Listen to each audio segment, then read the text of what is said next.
Hey everyone, ready for another deep dive? This time we're taking on excerpts from Jennifer Wilson's New World Ashes. Oh, this one is intense. It is. We're talking dystopian society where things are not as they seem. Classic setup. Classic, but so well done. Definitely. Think strong, a female protagonist with a mysterious past. Like a really mysterious past. Right. We're talking lost memories, piecing together fragments, Yeah, and there's a rebellion brewing. simmering beneath the surface, ready to explode. And we can't forget those brutal tribes battling it out in a wasteland. Just outside the supposed utopia. Exactly. So right off the bat, Wilson throws us into the thick of it. No easing into this one. No, we meet Phoenix, our protagonist, and Let's see. she's a captive in the sanctuary. Oh, ironic. Yeah, the very place that's supposed to be this haven. Safe, peaceful. Yeah. But It's instead, the opposite. she's enduring torture, the kind that scars both body and mind. I can only imagine. It's brutal. And there's that repeating motif. Fire, ashes, rebirth. Yeah. It's more than just a cool line, right? Way more. It seems like it symbolizes Phoenix's whole journey. Totally. She's constantly knocked down, broken, but... But she rises from the ashes. And even though she's strong, she's haunted by her past. Big time. She's carrying the trauma of her parents' deaths. That weighs on It's like a constant shadow. So on top of everything else, she has that to grapple with. Yeah, and that past in Tartarus, that brutal wasteland outside the sanctuary. You mentioned she's from there. How does that shape her? Tartarus made her, Tough. forged her into this incredibly skilled fighter. Resilient. Yeah, resourceful too. But also, it left her distrustful, right? Oh, absolutely. Like hesitant to get close to anyone, Walls up, always. which makes her capture even more tragic. Totally. She was on a mission when she was taken with her friends from Tartarus. What kind of mission?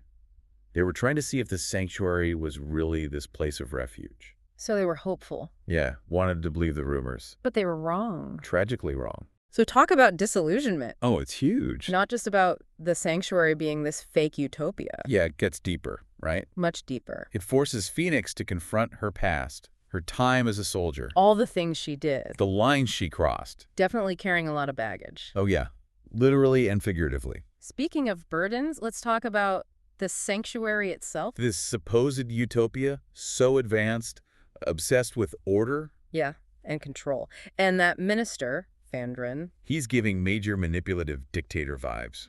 you think he's the real villain here? Oh, he's definitely up there. But he's subtle, right? He's a pro at tyranny disguised as benevolence. Okay, I'm intrigued. On the surface, the sanctuary is all about unity and well-being. Sounds pretty good. But underneath, Not so much. it's a system designed to crush individuality and dissent. How does he do it? Oh, he's got his methods. Give me specifics. Okay, so there's the drug food. Seriously? Yeah, it's called MNS and keeps the citizens docile and, Basically, zombies. well, maybe not zombies, but Damn, okay, I get it. it's creepy how Wilson portrays how everyone just accepts it. That it's normal to be in that state. Yeah, like they don't even question it. What happens long term? Not good things. No. You take away a person's ability to think critically, to feel. That's messing with the very core of what it means to be human. Exactly. And then you've got those child soldiers. Wait, child soldiers? Yeah, subjected to this brutal training regime. Oh, wow. They're brainwashed from birth. It's like something out of a nightmare. It's all very calculated, very chilling. And don't forget those public exiles to Tartarus. Oh, classic dystopian move. Scare the masses into obedience. Yeah, make an example of those who step out of line. But here's something even more messed up. Okay, tell me. Those exiles, they're just for show. What do you mean? The truly disposable people, Waiting. those deemed unworthy, they're incinerated, Oh, and their ashes dumped outside the wall. So Tartarus is breeding in the remains of the sanctuary's victims. Horrifying, right? It adds a whole new level of darkness to the whole thing. It's not just banishment, it's erasure. It's the minister's way of maintaining this facade of perfection. While literally getting rid of anyone who doesn't fit in. Exactly. Brutal efficiency. So we've got this controlled society, this disregard for human life. Where does the rebellion fit in? The rebellion is that spark of hope. The pushback? Yeah, the refusal to accept the minister's tyranny. Tell me more about them. It's a diverse group, but they're united. By their goal to expose the truth? And to bring down the minister's whole regime. But it can't be that straightforward, right? You're picking up on it. It's not a simple good guys versus bad guys situation. There's got to be more to it. There is. What makes this rebellion so interesting is that They're flawed. they have to make tough choices, navigate these moral gray areas. Which is realistic. Yeah, sometimes you have to fight fire with fire. Any key figures within the rebellion? One that stands out is Riker. Okay, tell me about him. He's a high-ranking soldier, seemingly loyal to the minister. But... There are these hints that he's sympathetic to Phoenix and the rebels. So we don't know where his loyalty lies. It's a mystery. Is he conflicted or playing some kind of long game? That's the question, isn't it? Wilson drops little clues about his past, his connection to Phoenix. Oh, yeah, there's definitely something he's hiding. Intrigue upon intrigue. So we've got this rebellion simmering, trying to dismantle the system from within. But then there's Tartarus, this whole other world outside the wall. The wild, wild west, but way more dangerous. Tell me more about the tribes who live there. Imagine brutal, independent groups. Battling it out for survival. Yeah, scavenging for resources, fighting each other. It's a dog-eat-dog world out there. Big time. And the rebels are planning to use these tribes as a weapon That's the plan. against the sanctuary. Yeah, sounds risky, right? It sounds like a recipe for disaster. It could be, but it shows how desperate the rebels are. How far they're willing to go to bring the minister down. Yeah, they're all in. But Phoenix is the key to all of this, isn't she? Absolutely. She's the one who understands both worlds, She can bridge that gap. between the sanctuary and the tribes. Yeah, she's the linchpin. This is getting good. Oh, we're just scratching the surface. It's clear that New World Ashes is more than your average dystopian story. It's got depth, complex characters. On those morally ambiguous choices. They really get you thinking. I'm hooked. And we haven't even gotten to the good stuff yet. Buckle up, everyone. It's about to get intense. So Phoenix is on this mission to bring the tribes together against the sanctuary. Huge undertaking. Understatement. But it's not going to be easy. No way. These tribes have their own agendas. Absolutely. Rivalries, history. And Phoenix, coming from the sanctuary, she's immediately met with suspicion. Oh, yeah. They're not going to trust her just like that. She's got a lot of work to do to win them over. This could be a long road. But before we get into those challenges, Yeah. I keep thinking about that revelation about the minister incinerating citizens and dumping their ashes outside the wall. Yeah, that's chilling. It makes me think about the people of Tartarus living with that. It's more than just physical proximity. It's psychological, too. They're breathing in those ashes, those remnants. It's a constant reminder of the minister's cruelty. Of the lives he's erased. And for Phoenix, it's got to be even more intense. Well, absolutely. Because of her parents. Yeah, she has to confront the possibility that That they suffered the same fate. it adds this whole other layer of grief to her mission. It's not just about taking down a dictator anymore. It's about justice, about honoring those who've been silenced. And that anger, that sense of injustice, it fuels her. It gives her a drive, a purpose. Okay, so back to the tribes. Yeah, they're a force to be reckoned with. We talked about how diverse and independent they are. Each one with his own way of doing things. What are some of the specific challenges Phoenix faces trying to unite them? Well, first and foremost, she has to prove herself. As a leader.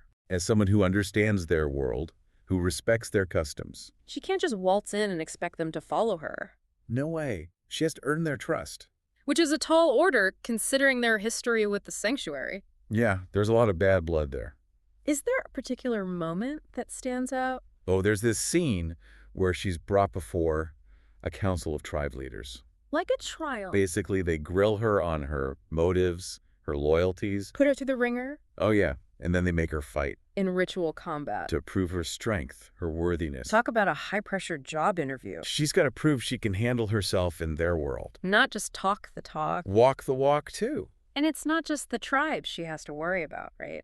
Right, what about the subversive? That rebel group.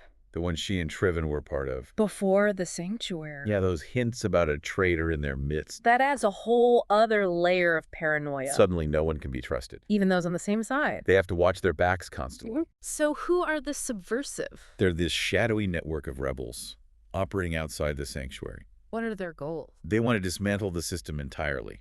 Not just replace the minister. Nope. They believe any form of centralized power is corrupt. So they're more like anarchists.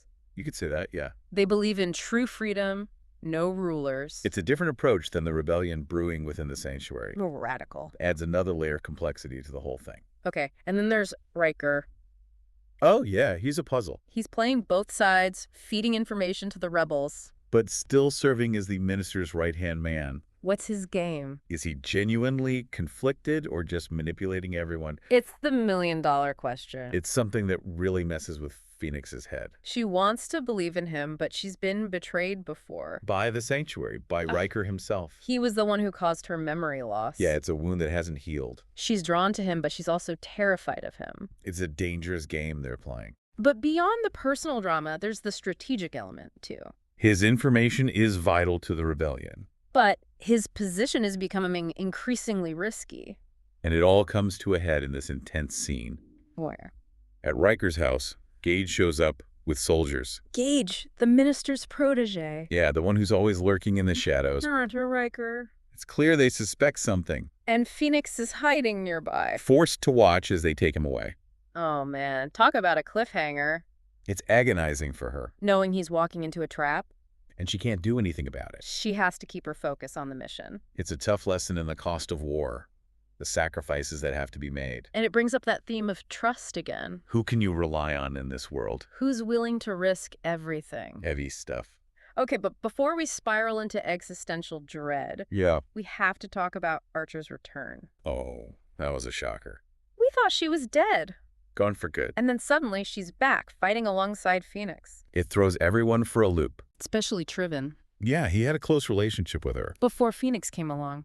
Her return brings up all sorts of unresolved feelings. Resentment, guilt, maybe even hope. Oh yeah, it's a roller coaster of emotions. And that slap she gives him. Oh man, you could cut the tension with a knife. It was more than just physical. It was the release of all those pent-up emotions. The pain of loss, the anger. It's a reminder that even in the midst of war, personal relationships matter. It adds another layer of complexity to the story. Definitely. But Archer's return isn't just about emotional drama. Right, she brings news about the subversive. What kind of news?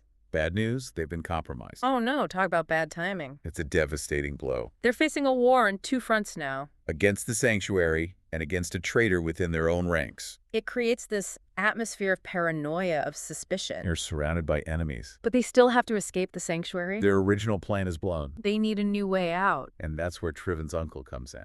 Nathaniel, the Undertaker. Yeah, he provides some vital information. About the incinerator chute. It's their only option. The one place the minister doesn't bother monitoring. He thinks it's impossible to survive. So they're relying on his arrogance to get them out. It's a huge gamble. But they don't have a choice at this point. And just when it seems like they're trapped, What happens? Petra, the rebel who helps Phoenix with the holographic disguise. Yeah, she's been a valuable ally. She creates a diversion, draws the soldiers away. Giving Phoenix, Triven, and Mouse a chance to escape. She's incredibly brave. Putting her life on the line for them. It speaks to the depth of her commitment to the rebellion. To the bonds they've forged. In the face of danger. Okay, so they're on the run. Escaping through a literal tunnel of fire. They make it to Tartarus. Reunite with Fiona. And she gives Phoenix that strange device. The one Riker wanted her to have?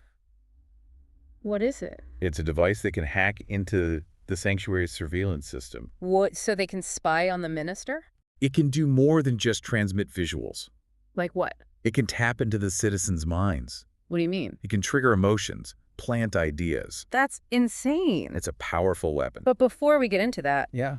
there's that conversation Phoenix has with Inessa. The woman who raised her mother. What's the significance of that scene? Inessa reveals some shocking truths about Phoenix's parents. Okay, I'm on the edge of my seat. She tells Phoenix that her parents weren't just loyal citizens who turned against the minister. There's more to the story. They were rebels from the start. But And they deliberately placed Phoenix in the minister's care as a distraction. while they worked to undermine his regime. Wow, that changes everything. Phoenix feels betrayed, used. It makes you question everything you thought you knew. About her parents, about their motives. Was it all a lie? It's a lot for Phoenix to process. And it leaves us with a lot of questions, too. Yeah, about family, about loyalty, about the choices we make. And that's where we leave off as we head into the final part of our deep dive. Phoenix is on the run, armed with new information about her past. And a device that could change everything. But she's also carrying the weight of betrayal. The knowledge that even those closest to her, Weren't who they seemed. this is getting good. Oh, it's about to get intense. Okay, so we left off with Phoenix, Triven, and Mouse in Tartarus after that crazy escape. That incinerator chute, talk about intense. Yeah, and they're facing a whole new set of challenges trying to unite those tribes. Not to mention those huge revelations, Yeah. especially about Phoenix's parents, It's a lot to wrap your head around, finding out your parents were part of this rebellion. and that they put her in the minister's care on purpose as a distraction. Talk about betrayal. It makes you question everything, their motives, everything. Were they really trying to protect her, or were they just using her? That's the question that haunts Phoenix throughout this last part of the book. She's dealing with a lot of heavy emotions. Betrayal, abandonment, anger. But she also starts to see things from their perspective, the impossible choices they faced. But she can't dwell on the past too long. She's got this immediate challenge. Of convincing the tribes to join forces with the rebels. And we know how independent they are. How do you bridge that gap? Traditional diplomacy is not going to cut it. So what does she do? She appeals to their instincts, their survival, their sense of honor. She's got to speak their language. Actions speak louder than words in Tartarus. Show them she's one of them. Exactly. She proves her worth in battle, shows off her skills. And her knowledge of the wasteland. That scene where she helps one tribe fight off another using sanctuary tech. Yeah, that was a turning point. It shows them she's not just some pampered citizen, She's a survivor. a fighter who can hold her own in Tartarus. And it aligns her with their interests. Not asking them to fight for her cause, offering them a way to protect themselves. Smart move. As she earns their respect, she starts to see the tribes differently too. Not just savage barbarians. They have their own code, their own traditions, a complex society. It's a two-way street. She's learning as much from them as they are from her. Definitely a reminder that even in this dystopian world, there's room for understanding. But there are still setbacks. Oh yeah, that traitor and the subversive. We can't forget about that. Their influence reaches all the way into Tartarus. So they find out who it is. Yeah, and it's heartbreaking. Someone close to Trivan. Someone they trusted. It cuts deep, makes them question everything. If you can't trust your own people, who can you trust? It goes back to that feeling of disillusionment, of your ideals being shattered. But they have to keep going. The war with the sanctuary is coming. The stakes couldn't be higher. And this is where that device Fiona gave Phoenix comes in. The one that can hack into the sanctuary systems, broadcast images. Yeah, what about it? It's more powerful than they realized. How so? It can tap into people's minds, trigger emotions, plant ideas. Whoa, hold on. You're saying mind control? Not quite control, more like influence. Subliminal messaging on a whole other level. And Phoenix realizes she can use this to break the minister's hold on the people. Instead of a physical war, she wages a psychological one. That's brilliant, but also kind of terrifying. It is, and Phoenix wrestles with that. The ethics of using this tech. The power it gives her. She doesn't want to become the thing she's fighting against. The manipulator. But she knows it could be the key to freeing the people. So does she use it? She does, but carefully, targeting specific people within the sanctuary. The ones who are already questioning the minister? Showing them the truth, the incinerations, the manipulation. Planting those seeds of doubt. And it works. People start waking up, seeing through the facade. The illusion of utopia crumbles. The rebellion starts to gain momentum. But the minister's not just going to sit back and watch this happen. Oh no, he fights back, sends Gage and his forces to crush the rebellion. And it all leads to that final confrontation. An epic battle full of tension, chaos, and loss. So who wins? The rebellion is successful, but it comes at a cost. There are always casualties in war. And even with the minister gone, the sanctuary is still deeply wounded. It'll take time to heal, to rebuild trust. But there's hope for a better future. So what happens to Phoenix? She makes a surprising choice. What's that? She returns to Tartarus. After everything she's been through, she chooses the wasteland. She realizes that's where she belongs, with the tribes, with Mouse and Trivan. It's where she found her purpose, her people. Her true home. It's a powerful ending to her journey. She started out seeking refuge, but she found something much greater. Self-discovery, a connection to something bigger than herself. It really ties back to that fire, ashes, rebirth motif. It's not just about Phoenix, it's about the potential for renewal. For creating something better out of the ashes of a broken world. It's a powerful message, one that stays with you long after you finish the book. We've covered so much in this deep dive. It's been quite a journey. If there's one key takeaway for our listeners, what would it be? I'd say it's this. Never underestimate the power of choice, even in a world that tries to control you. You always have a choice. To conform or to resist. To fight for what you believe in. Phoenix reminds us that we have the power to shape our own destinies. Even when the odds are stacked against us. That's a powerful message, and on that note, we've reached the end of our deep dive into New World Ashes. I hope you enjoyed this exploration. And if we've piqued your interest, I encourage you to check out the book. It's a story that will stay with you. Trust me, it's a journey worth taking.